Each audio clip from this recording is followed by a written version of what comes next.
Hello, this is my any old bag video. Some plastic bags typically find groceries, typically used for groceries, but after that, what do they do? It depends. Some people throw them out, some people keep them. My family, personally, we keep them.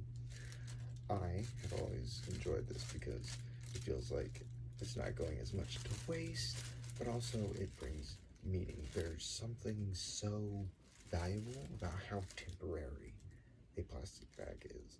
It, even after its initial use, it can be used, but it doesn't need to linger forever, so it doesn't create clutter. I know my family keeps them around, and they're very useful to put cat litter in, or to carry small things, or anything like that.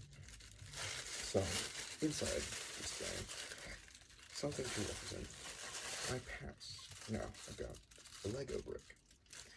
Now, Legos represent my past because Legos, I've always loved playing with Legos. And whenever people would look at me and see me playing with Legos, they would look at me and say, "You should become an engineer. You love making things, you love building. That's the mark of an engineer, creation." And I believed them. But eventually I realized that, like Legos, they have one shape that they can take, but they're made of small pieces. And those small pieces can be taken apart and made into something else that could be even better than what it originally was.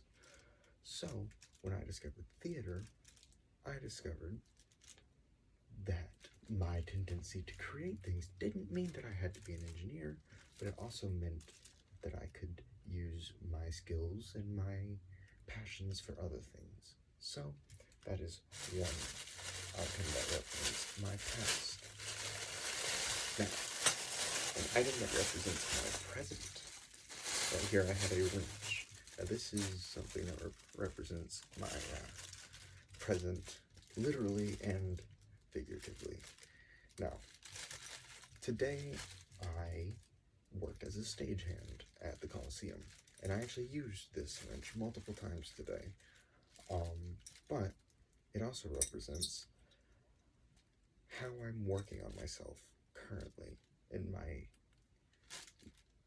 life. I am trying to better myself, trying to modify myself and become who I want to be. So this wrench represents that desire to better myself. Not necessarily to fix myself, but to improve myself. Now lastly, I have a 20-sided dice. This is a large one, and one of my favorite ones that I have. But this 20-sided dice, I use it to play Dungeons & Dragons because I'm a huge nerd, and I really enjoy it. So, with this 20-sided dice, you can see all of the different outcomes. You don't necessarily know which one it will land on, but you can see all of them if you look hard enough and you examine it. Now, in life, you may not be able to see all the possible futures, but you can look forward and see some of the different possibilities. And that is why this 20-sided dice represents my future, because I can see different pathways that I might take, but that doesn't necessarily mean that I know which way I will go. Thank you. That has been my any old bag speech.